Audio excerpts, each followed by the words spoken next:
Her many voices, her many voices, her many voices, her many voices.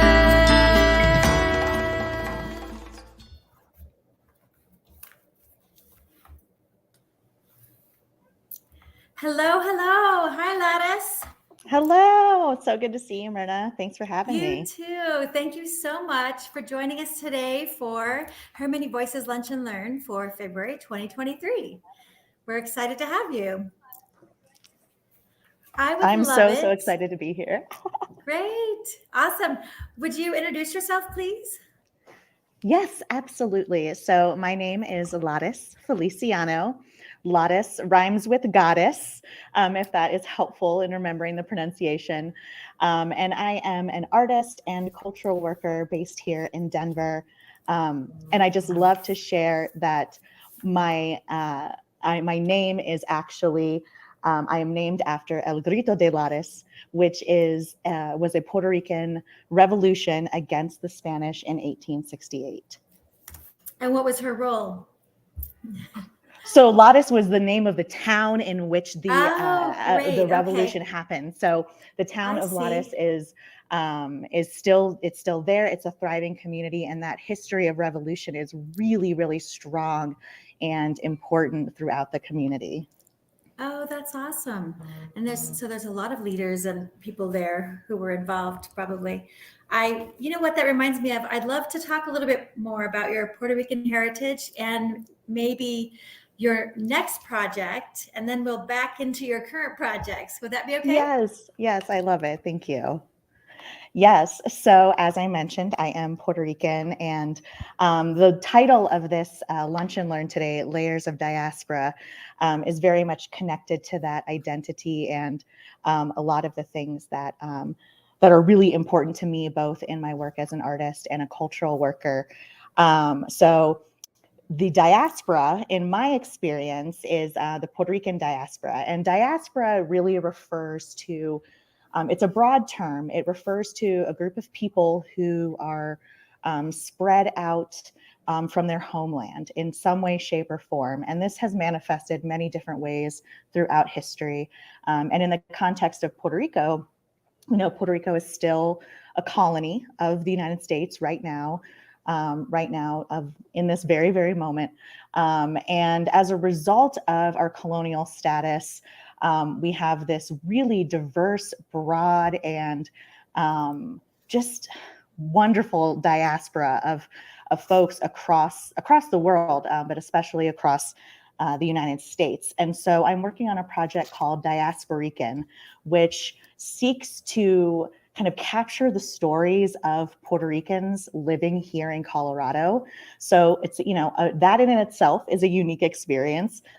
We are Puerto Ricans who have somehow found our way here to the state of Colorado. And that's something that we share in common, but we each have such incredibly different stories. How we came here, when we came here, the story of our parents. Some of us have, been to the island. Some of us haven't. Some of us were born on the island. Some of us weren't. Some folks have mixed parents, mixed heritage. So it's a really, really rich just a place full of story and experience that I feel like doesn't get told very often. And so this is a project that I am working on. It's also just my own personal my own personal agenda to just get every Puerto Rican in Colorado together. And awesome. So, so we're having a launch event on March 22nd, and that's going to be at the Evans School. Which is right by the Denver Art Museum. And this event is really just to launch the project, bring a bunch of people together, hang out, have some food, and celebrate. So I'll be sharing more information on my website and also on RedLine's website as the event gets closer. I love this name, Diasporican. You say yes. It. Diasporican. Diasporican. I love it. That's so clever. I'm curious how, as a colony of the United States, How is that perceived for people in Puerto Rico? Oh gosh, I mean, it's different for everyone. I think there are there are a lot of takes and a lot of varying experiences and opinions. I come from a family that is, very strongly for independence, for the independence of Puerto Rico. From my parents are very, I mean, they named me after a revolution, right? So first and foremost, they really set the stage for me of having a revolutionary spirit, and having that that drive, and that extends to my beliefs about the island. How we do that, what that looks like, it's all very, very complicated, and there are decades upon decades of revolutionist history before me that have been working on exactly this. So I encourage folks to look to Puerto Ricans, look at the work that we're doing, both in creative realms and the activist realms. They often, if not always, overlap. I'm looking at you, Bad Bunny, at the Grammys. And so it's complicated. It's very, very complicated. I think that's just the simplest way to say it. But I'm hoping with this project to share some of those complications. Yeah, that's great. And I think it's important to point these things out, right? That it is complicated, and it's very, there aren't very many colonies of the United States, right? And then, so it sounds like it might be because you're here, and so it might be kind of a love-hate relationship with the whole situation, I'm guessing. Yeah, I mean, it's truly just so complicated, for example, this piece I have behind me, which I think is probably, there's too much glare from the sun, but this is a piece of a portrait of 4 Puerto Rican revolutionaries, nationalists, who were responding to the just decades of violence against Puerto Ricans by the United States. And these are just 4 of, so many individuals throughout history who have been really trying to shout from the rooftops the realities of the Puerto Rican experience. And so, I mean, I could go on and on and on about it, but I really encourage folks to take some time to learn about the history of Puerto Rico. I know a lot of folks maybe have traveled there before for vacation. It's an amazing, beautiful, peaceful place to be, and it has a really fraught history that we have been intentionally shielded from, right? So there's a reason that you don't know about a lot of these things. Right. And a book I highly recommend is War Against All Puerto Ricans by Nelson Dennis. Again, that's War Against All Puerto Ricans. It's a really hard read because everything in it is true, but it really outlines the, again, decades, centuries of colonial violence that the island has experienced. And, and Puerto Rico is just one part of the Caribbean, right? So, across the Caribbean, we see this exploitation of indigenous resources, natural resources, all of these things. And so it's heavy, but it's also really beautiful. And as a result, we have I had an event, I went to an event a few weeks ago. A friend of mine is working on, he's working on a play called Empire of Solitude, which is about the poet Julia de Burgos, who was a Puerto Rican poet, and her story is incredible. Her work is incredible. And so we had a room, we had a room full of Puerto Ricans reading this play about a Puerto Rican. We had a formal kind of sit down reading together. And it was wonderful. It was really, really beautiful. And I'm excited to see more of that. Is that something that we can watch for to be playing in Denver? Yes, Empire of Solitude? Please. Yes, Empire of Solitude. Definitely look out for that. It's Flamboyant Productions is the name of the production company that's putting it together. Great. And so there's, you mentioned the book War Against All Yes. Puerto Ricans, and who's the author again? That's Nelson Dennis, Denis. Great, thank you. And then I wanted to ask, what about movies? Can you recommend a few movies about the topic? Oh gosh, there's plenty. I feel like I don't have any off the top of my head, which I'm going to be terribly embarrassed about later. Well, we can add it to the show notes later as well. Absolutely. Well, and I highly recommend, there's a wonderful journalist named Bianca Gurlau who is doing incredible journalism about the island. She's also doing a lot of work right now about Hawaii. So talking about the very kind of parallel colonial realities of the two islands, opposite sides of this continent, but very, very parallel stories. And so Bianca Gurlau, and she is a wonderful journalist who's doing a lot of work about Puerto Rico. Great, that's really great. And you also mentioned two things, but before we move on, I have to ask about the reference to the Grammys to Bad Bunny. Oh, yes. You're going to have to enlighten us. You can't let that slide. I know, I can't. It's just so funny because I never thought that I cared about the Grammys or award shows. But like many Puerto Ricans, not all Puerto Ricans, but many of us are very, we love Bad Bunny. We love our Benito. And he, I heard he was performing. So I was like, I got to see it. I'll watch it. If he's performing, I'll watch it. And sure enough, he opened up the show. When he opened up the show, he played 2 songs from the album, which was nominated for for album of the year. And he didn't win, but it was the first time a Spanish language album has been nominated for album of the year. So a big moment in that realm. But he opened up the Grammys with the song El Apagón, which is off of his most recent album. And El Apagón means the blackout. It is about the blackouts that are happening constantly across Puerto Rico. There is incredible corruption in the infrastructure of the island, and that includes power. And so, electricity is something that is not a given on the island, depending on where you are at any given time. So Bad Bunny wrote this incredible, it's essentially a protest song about the blackouts. And that is the song that he opened the Grammys with.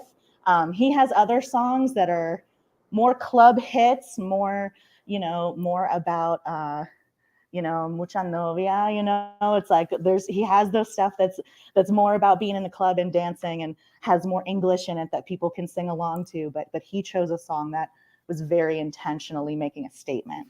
Right. And I know it went over so many people's heads, but. Right. Well, I'm so glad we're talking about it, Yeah. And also, to be popular, you have to have those pop songs, I suppose, right? Of course. Of course. But then it gives him a chance to have but it gives him a chance to have a platform then too for these other more activist songs. Absolutely.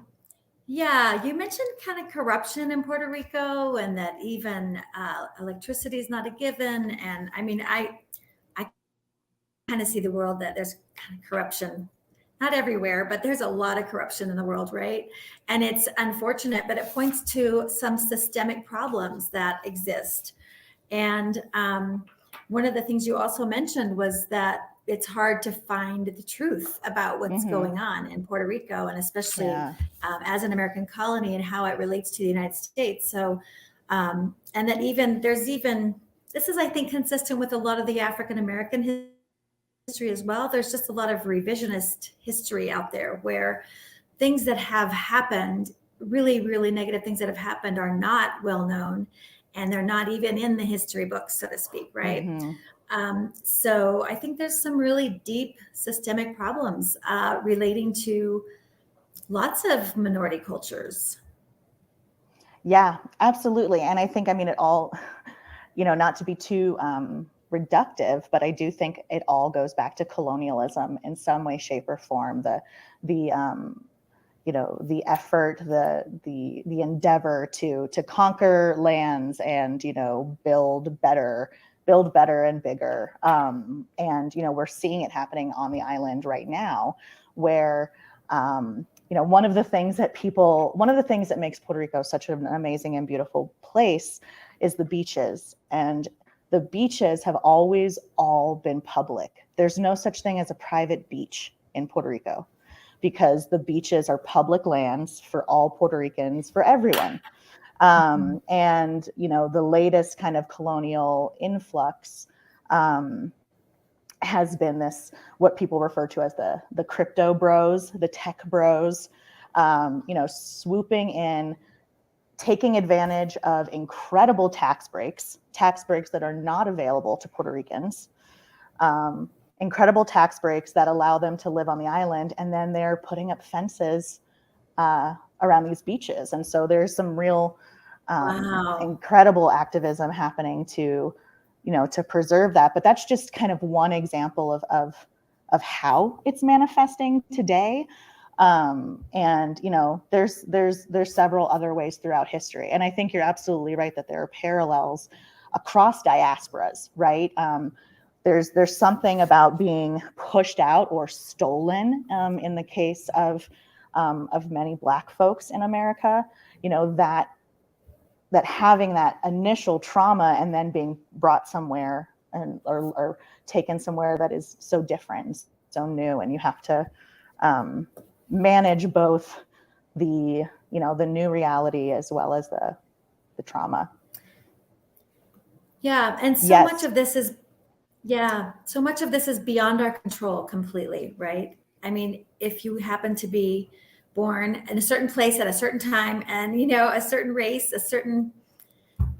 then you don't have any control over the certain aspects of your life. And I know you want to comment about this. Yes, well, I mean, it's I saw the comment about the Ponce massacre, and that's my mom in the comments. Hey, Mom, and she is also a scholar of these, and, you know, and has been researching about all of these things, learning about these stories forever. And yeah, the Ponce massacre.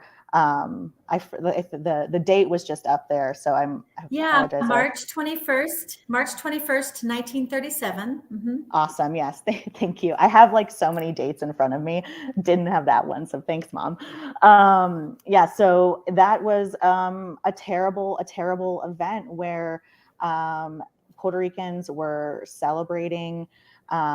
Literally, it was a Sunday, a parade event, and in order to quell the nationalist and independence movement, the U.S. government sent in forces that were straight up killing women, children, everyone in the streets. And, you know, and this was, I forget which president this was who ordered this, but, you know, back to your question or comment about the corruption in Puerto Rico, a lot of it comes down to the fact that the U.S. has been, you know, appointing leadership on the island, you know, since the beginning. And so it's very much, who do you trust? Who's, you know, there are lots of corrupt Puerto Ricans. I mean, it's just true. And you see that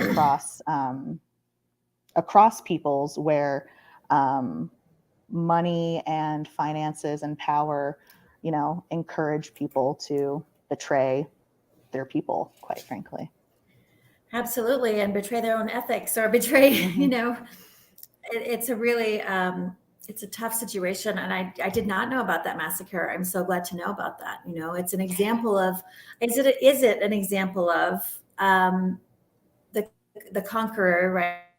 The country that owns this country or colonizes the country. It's an example of their power or their need to keep power. Mm-hmm. Yeah, absolutely. And to this day, Puerto Ricans do not vote in presidential elections. So Puerto Ricans living on the island do not have a say in who the president is. And you know, there's a lot of theories about why and how this plays out. But one of the biggest, and I feel like most obvious things is, you know, Puerto Rico is a beautiful, rich island full of resources of many different kinds. And the more you can do to get people off the island, to push people off, then the more there is for these billionaires and folks to play around in. And so the phrase is that the kind of mantra that Puerto Ricans are often saying is that they want Puerto Rico without the Puerto Ricans. Oh, the other people, yeah, colonizers, the Mm-hmm. U.S. Mm-hmm. people. Yeah, Yeah, exactly. right, right. You know what? That really actually shed some light for me personally to kind of understand what might be going on. So I mean, we're talking a little bit here about some of the systemic problems that underlie a whole system, right? I mean, it's very specific to the situation in Puerto Rico, but there's a lot of systemic issues in a lot of ways, and one of them that you and I talked about the other day is that there are amazing resources out there, and I want to move into now your position there at RedLine Contemporary Arts Center. Um, there's some resources that a lot of people don't know about, and you're handling grants for the organization. Would you like to share some of that? Yeah, absolutely, absolutely. I mean, it's all connected, right? Because part of the reason that we see so many folks in power able to continue to amass power is that they know about the loopholes and the opportunities and the things that are around, to continue to do that. And so I try as best as I can, in the small ways that I can, to help folks access and find grants and other resources that are available, because these foundations, corporations, there's institutions across the country that have resources available for artists, for small organizations, activists, folks who are doing community organizing. And it's really, really easy for it to feel like that is so far out of reach for folks. It can be very intimidating. And so Mhm. my role at RedLine is I'm the art grants manager, and I love this work. And it's funny because I was also a resident at RedLine before. So RedLine has an artist in residence program. So I did a 2-year residency there. And as I was finishing my residency, I was like, I don't want to leave this place. It's too good. And this job opportunity opened up. And so I came on as the art grants manager. And so I managed two major grants and then other grants that come up. But the two big ones I manage are Arts and Society and the Insight Fund. And you can learn about both of these grants on RedLine's website. There's a spot for artist grants and opportunities. So that's where all of that is listed. But essentially, in this work, I am helping to promote these grants and get the word out, helping folks to apply, giving folks feedback on their applications once they have applied if they didn't get the grant. So really trying to kind of continue to build capacity throughout our communities to both seek out and apply for these opportunities, because someone's going to get the money. The money's there, and someone's going to get it. And it could just be the same people over and over again, or it could be you. Mm-hmm. Mm-hmm. I love it. I love it. So they're primarily grants for artists, of Yes. course. And the first one, Arts and Society, you had mentioned there, it's really a collaboration of people who are funding them, and then who would apply for those. Yeah, so Arts and Society it's a wonderful, wonderful grant program. And yeah, it's just incredibly special. I don't know too many other programs like it. Arts and Society is a collaborative grant making program. It is, as you mentioned, a group of people who are funding this. So right now, our funders include Bonfils Stanton Foundation, Colorado Creative Industries, Denver Arts and Venues, and the Colorado Health Foundation. And so all of these entities together have decided they are invested in how the arts can make social change, how the arts can affect social change and build communities. And so they've each put in some, put into the pot, and then we have a bigger pot to play with to give out to folks. And the folks who are eligible for Arts and Society is pretty much anyone in Colorado, Coloradans. It's primarily about supporting Coloradans who are doing exciting work in their communities, who are using the arts to address a social issue.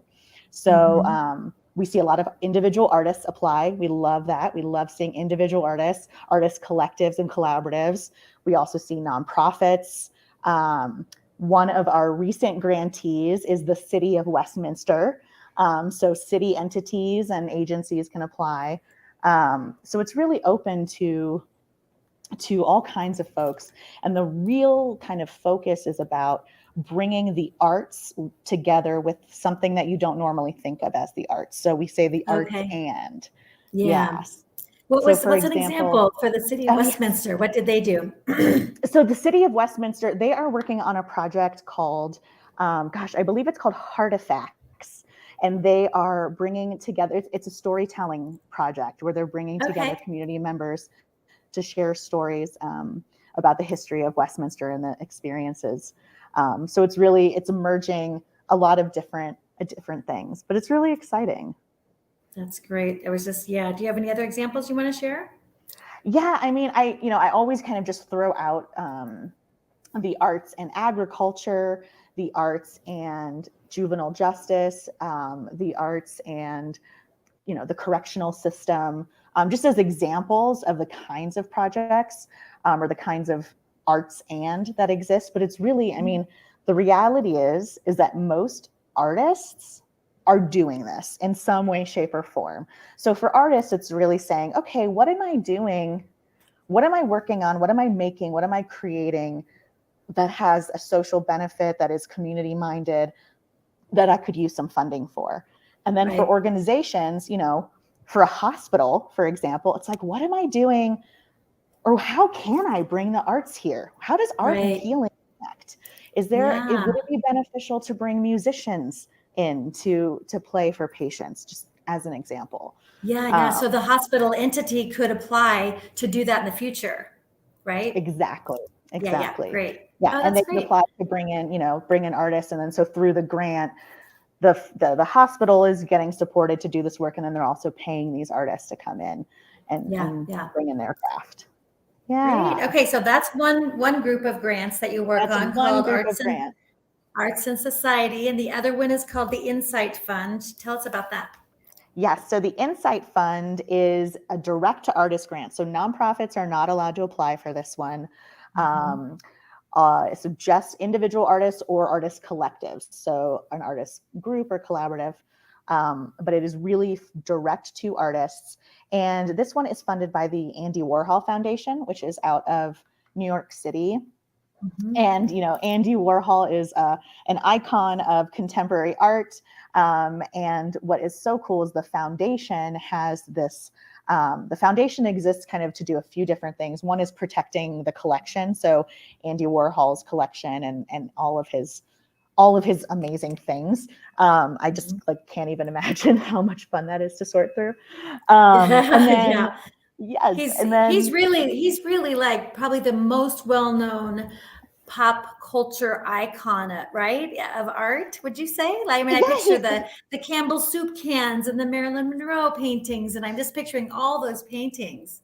exactly. Yes. Yeah. Andy Warhol was a real kind of pioneer in pop art and also created a lot of space for other artists to gather and collect.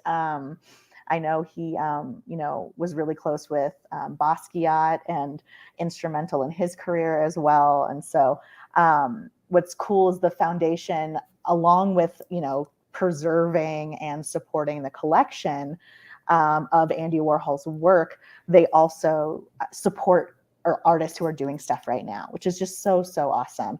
And so one of the programs they have is a regional regranting program where they give funds out to small nonprofits, art centers across the country. So each different states have different programs. So like there's one in Oklahoma, there's one in Chicago, I believe.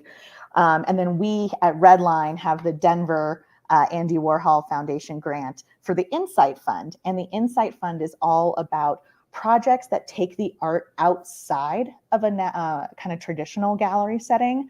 So a space that is, really different. And for example, we had an artist team create a film, a really beautiful experimental film that they projected onto the outside of the History Building on Broadway.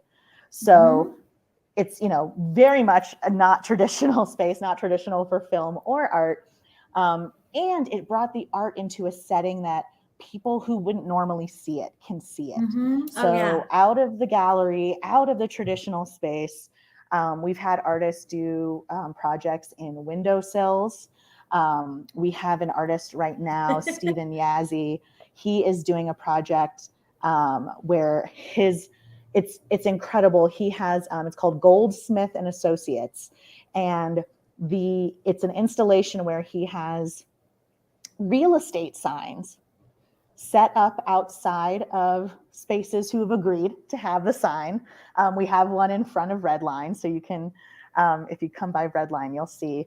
But it's a real estate sign that looks like the building right there is for sale. But if you call the number on the sign, it takes you to some messages from local Indigenous artists sharing poems, stories, information about the site itself.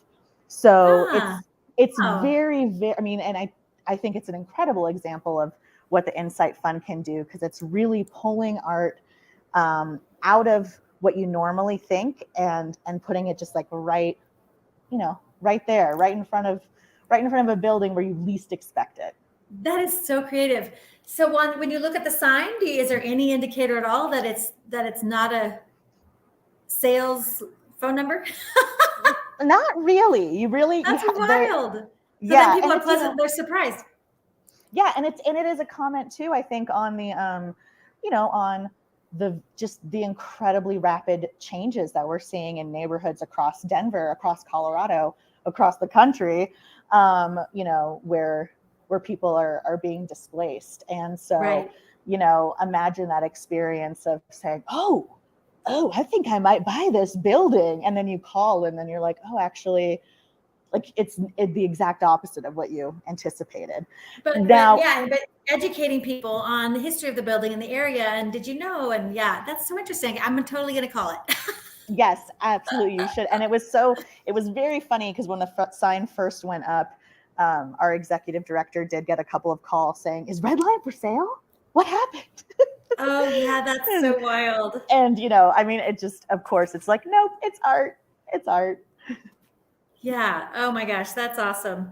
I love those examples. Thank you so much for sharing some specifics, so we can kind of envision some of that. And so there's a group of these grants for individual artists who are taking it outside of a traditional gallery, as you've just been talking about, from Andy Warhol Foundation. And then the other group is available for nonprofits to apply to, and other entities, right? Yeah, exactly. and cities and foundations. That's great. So really almost anyone who's involved in art, there's something they could possibly apply for. Exactly. And really at any given time, there's something out there. So I also recommend folks connect with Colorado Creative Industries. If you're not already connected with them, following them, or receiving their newsletter. Colorado Creative Industries is our state arts agency. And they're an incredible resource. They're one of the funders behind Arts and Society. And they often send out in their newsletter other opportunities that are open to artists and nonprofits. So it's great to be on their list. And then another one is Artwork Archive. Artwork Archive. It's a little bit of a tongue twister, but they put out an incredible list. They do, I think, an annual list, but then also monthly. If you go to their blog or go to their site, you can see they'll have artist opportunities coming up in the next 2 months. And so you can kind of see ahead what's coming up that I might want to throw my hat in the ring for. And I always just tell folks, you don't get what you don't ask for. You got to put your hat in the ring. You'll get rejected. Just go ahead and accept that there'll be some rejections. But know that, there's things out there that you could have $5,000, $10,000, $50,000 to do something really awesome or not, but the money is out there, and you got to throw your hat in the ring for it to be a possibility. Right. That's great. That's Artwork Archive, and also the Colorado Creative Industries, and they both have newsletters and lots of information. Thank you for those resources. We'll put those in the show notes as well. Nice. Yes. Great. Now, we haven't even spoken about Meow Wolf yet. Oh You yes, are, you have an installation in Meow Wolf now. Would you share about that, please? yes, It's absolutely. such a phenom, right? Meow Wolf is a whole phenomenon. Yes, Meow Wolf has really blown up over the last few years. Started in Santa Fe, and then the Denver location, I believe, opened in 2020, I believe, or 2021. Time is Sounds kind of right a around there. blur in my Yeah. brain. But I also just heard that they announced they're doing, I have another location opening up in Grapevine, Texas, which I believe is outside of Okay. Dallas. So, Yeah. So yeah, Denver's number two. Denver's number two. yeah, it was, oh no, Vegas was the second one. Ah, okay. Great. So Yeah. there's three and So four. Santa Okay, Fe, great. Vegas, Denver, and next Grapevine. I think that Gotcha. there might have been other locations in the works, but I'm not sure. Mm-hmm. Mm-hmm. I'm not a spokesperson by any means, Right, but right. I am an artist featured in Meow Wolf Denver currently, and so they have this awesome little space called the Gallery, and it is on C Street, which is the fourth floor of the Convergent Station, the Denver Meow Wolf location. And that floor of Meow Wolf is meant to really feel like a really kind of wacky cyberpunk urban street. And so Mm-hmm. one of the little, shops, if you will, one of the places you can enter from the street is this gallery. And it is a rotating gallery where they showcase different local artists. So it's a really Uh-huh. awesome opportunity for local artists to get their work in a space that has lots of eyes on it. Um, and so they reached out to me last fall to see if I wanted to do this show. And I had been working on a lot of different collage. Collage is always the medium I return to, just if I'm in a rut or I just can't, I can't conceptualize something big, or, it is the medium that I just can always rely on. I can always count on collage. That's And nice. so, Yeah. yeah, I think it is just an incredible medium, and it's incredibly accessible. Anyone can do it, literally anyone, literally. And so everyone can make Yeah. collage. And I so, love collage. Yeah, I love that yes, concept. oh, I'm so glad to hear that. Yeah, it makes me so happy. And so last year was, the last couple of years have been very busy for me. I got married last year, which was wonderful. Thank Congratulations. you. Yeah. And those last couple of years have just been nuts for a lot of reasons.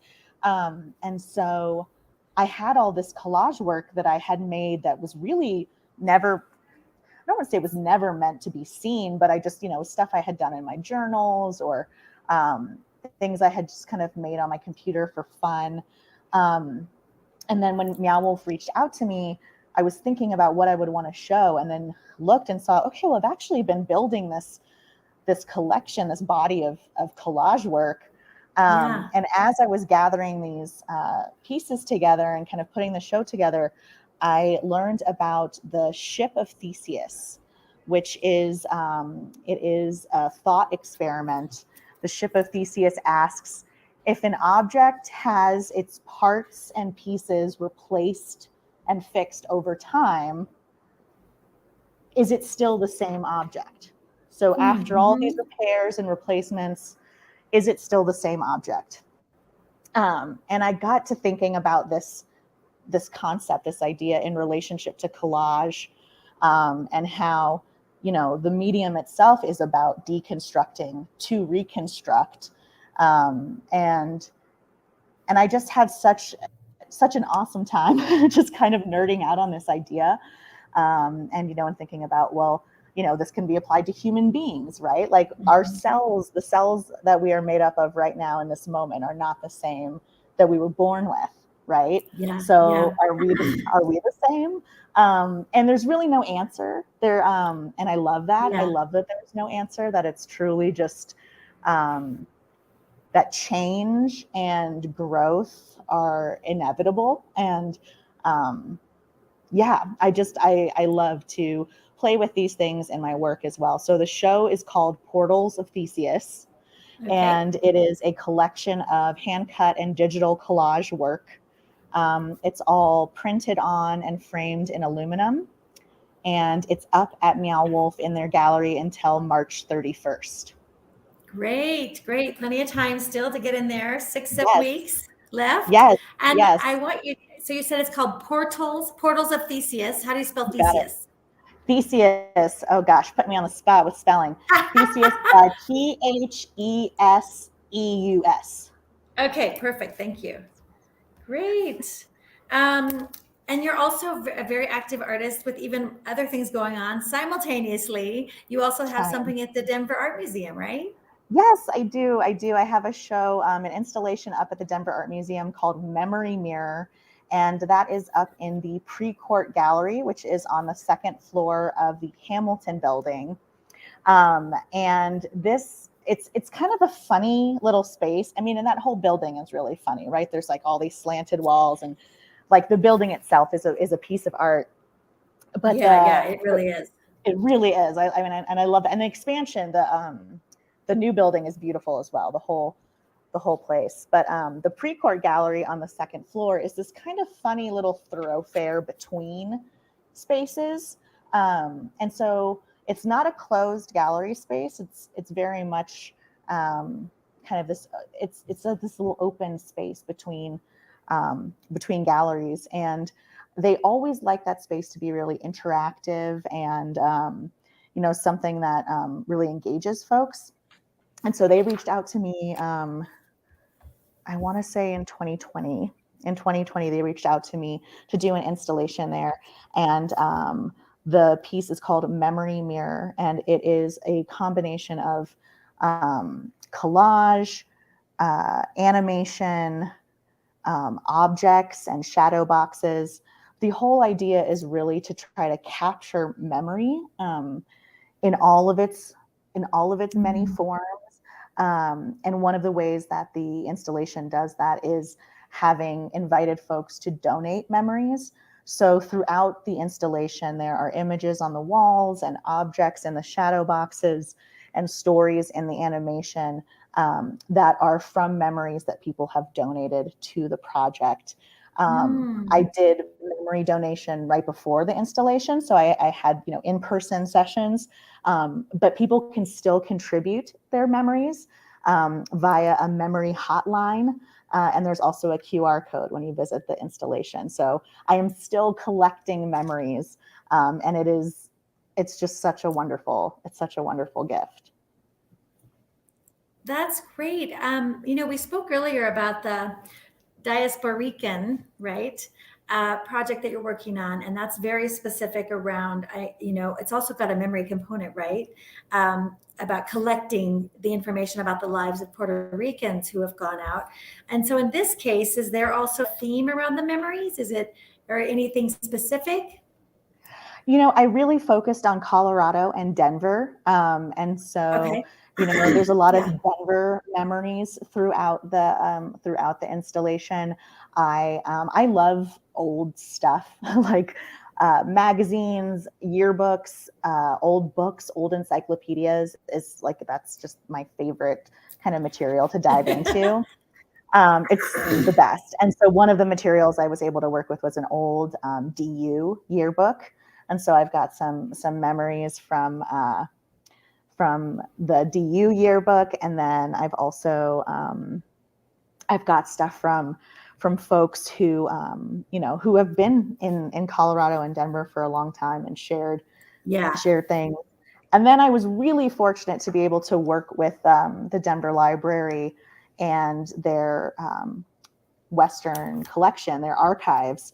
And they permitted me to use some images from the archives that were from, 5 Points jazz clubs and, Bruce Randolph when when his street sign was named, and pieces of Denver history that come straight from the source, straight from the archives.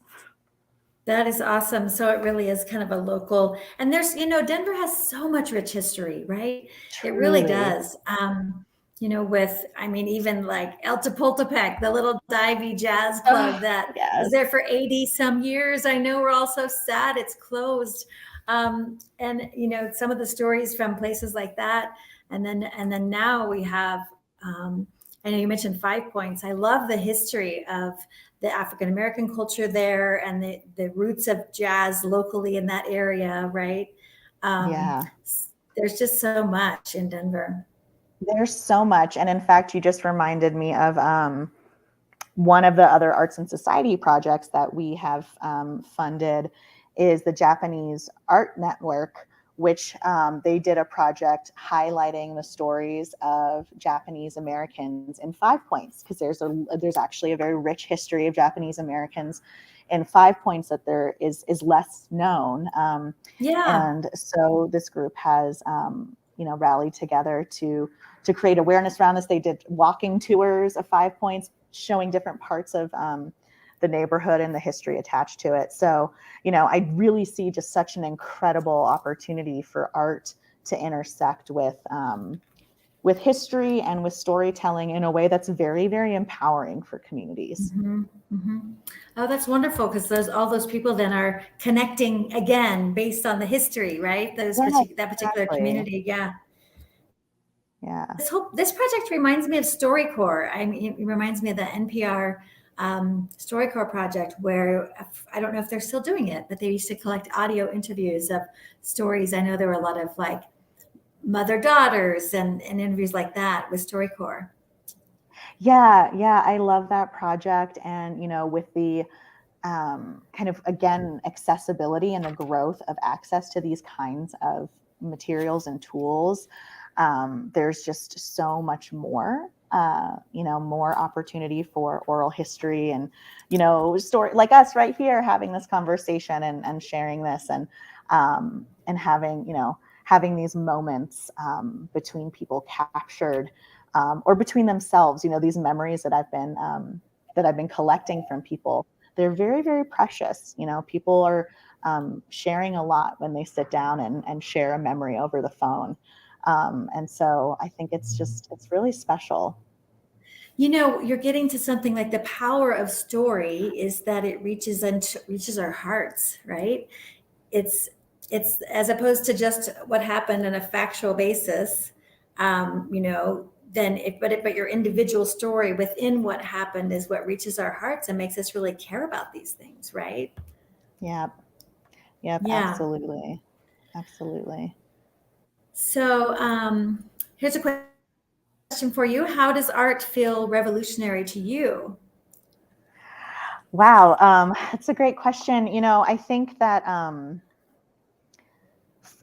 for me, it's that I can't help but tell the stories that I feel need to be heard. And sometimes that's, my own story. Sometimes that's story of my people, of Puerto Ricans.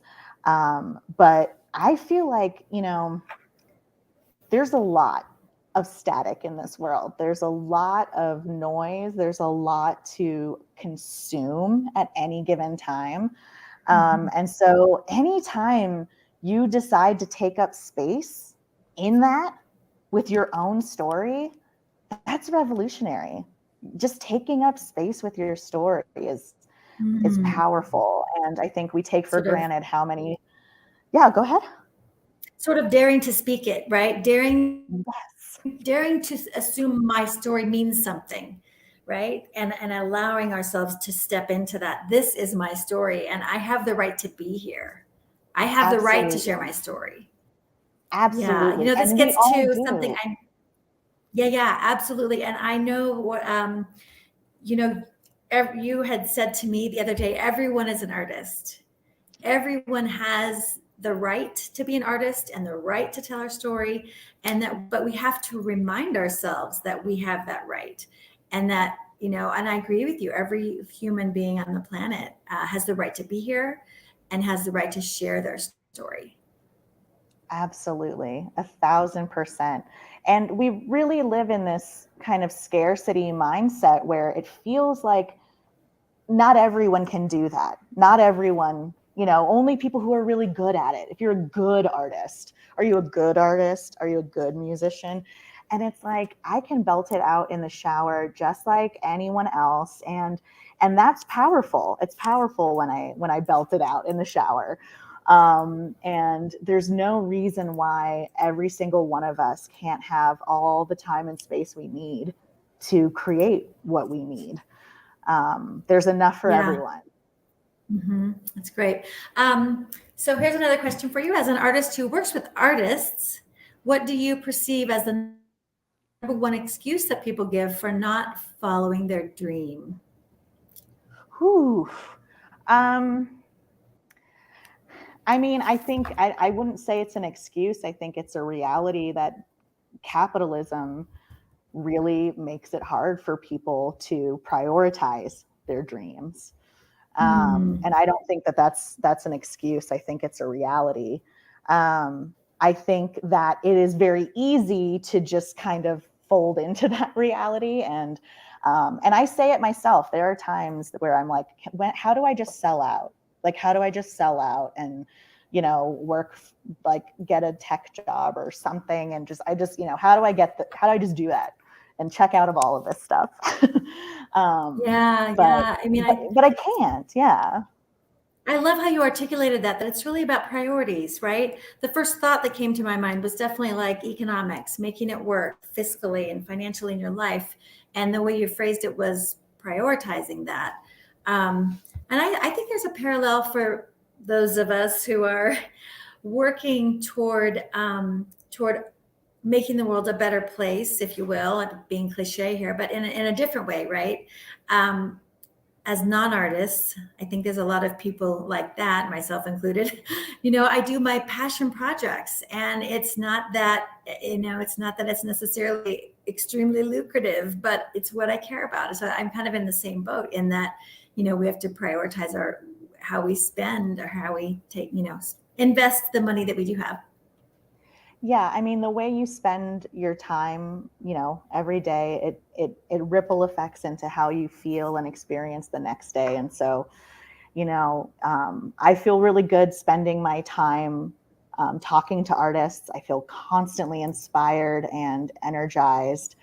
And yeah, and I just I said it before, I believe everyone is an artist and everyone has it in them. And so it's really a matter of time and space. And some of us have to fight harder to make that time and space. That's great. So if our listeners were to take one action as a result of listening in to our conversation, what would you like to see happen? Ooh, oh gosh, just one? Well, let's see. I mean, if I'm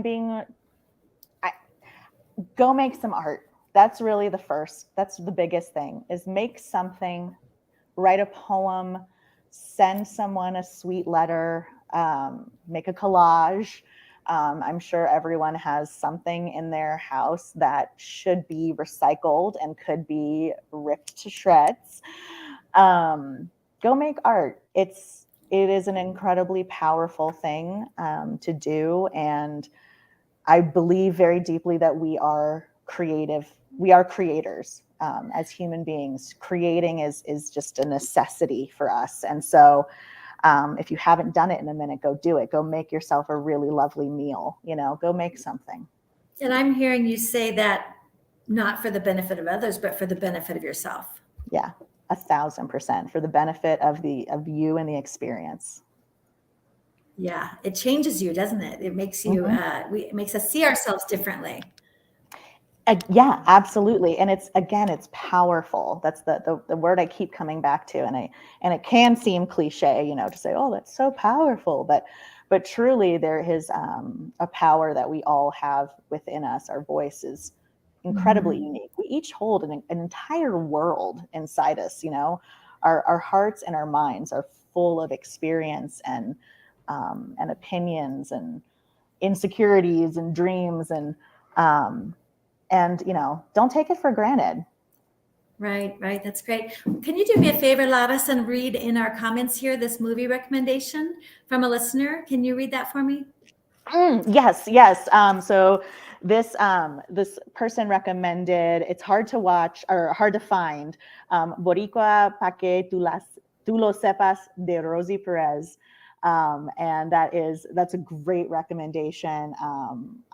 Yes, thank you. I don't know who And suggested it's that, but thank you very much. yeah, one of our listeners recommended that. It's a film, I assume, with Rosie Perez in it. Great. Yes. Okay. Yes. So I'm going to ask Aisla, she'll put that down here in a moment, so you guys can read it on the screen as well. Okay, a couple more things. We have about 5 more minutes. We have a few more questions coming in. What would the world be like if everyone felt a sense of their own power to create and build? Gosh, I mean, in my dreamiest of dreams, it would just, just be utopia, right? The best of everything, everyone having the time and space to create and explore. And to do that, all basic needs need to be met, right? Food, housing, healthcare, all of the things that we need to exist. And I was just telling this to my husband this morning. I was like, dang, we have robots doing all kinds of things, but here we are, we're still working. I'm holding on to a belief that what you just described is possible and it's happening. I'm holding on to this belief, right? Yes, I really am, that we all, there is a beautiful world out there, and we're getting closer and closer, despite some of the negative things we talked about in the beginning. There are so many people working, including you and I and everyone at Her Many Voices, to create change, even systemic change for the better. So I really do hold on to that utopia that you just described. Yeah, absolutely. Well, and I mean, the other thing is just live it every day. Just decide Right. that that's what Absolutely. it's certainly easier said than done, but I try to gaslight myself, if you will, into being like, no, in a good way. I'm living in utopia. Like, I am living in the world that I want. And you got to fight up against a lot of things to do that, but then as individuals creating that every day in our own circles, right? In our own world. Yeah, definitely. Exactly. Well, I don't want to close without asking you, is there anything else that you'd like to share that we just didn't get to today that you want to talk about? Oh gosh, we talked about so much. I'm just so grateful for the time and space to share. I am, hoping in the next few years to put a lot of these things, thoughts and experiences into a memoir. And so that is something that I'm working on. So stay tuned. But yeah, just, I hope that folks will follow me on the social medias and check out what I'm doing. Come see some shows. Oh, and I will be doing, in the next couple of weeks, I will be doing a, what's it called? Like a ticket giveaway. I'll do a ticket giveaway for the Meow Wolf show. And I'll be doing that on my Instagram. So my Instagram is at Lares Loves You. Okay. And that is my Instagram, and where folks can follow me and find out what's next. Awesome. LaresLovesyou. There we go. Yes. And it's Perfect. true. I do. Love you. That's awesome. Thank you so much. And also the RedLine, do you want to share the website for RedLine? Yeah, so redlineart.org, RedLine Contemporary Art Center is where I work and was a resident artist. And you can find out about all of our grant opportunities by going to, on the kind of side menu, it's like grant and artist opportunities. Wonderful. I hope a lot of people who see this film today live and also in the future will apply for these grants. And I love the idea that any artist, there's something for any artist that's appropriate for anyone. Go get that money. Yeah, it's available. So this is so wonderful. I'm so grateful that you were here today with us. Thank you so much for being here. Thank you so much. I appreciate it. And sharing such important things. And, really, really, your work is amazing. And we appreciate your support with Her Many Voices as well. Thank you. Absolutely. Thank you.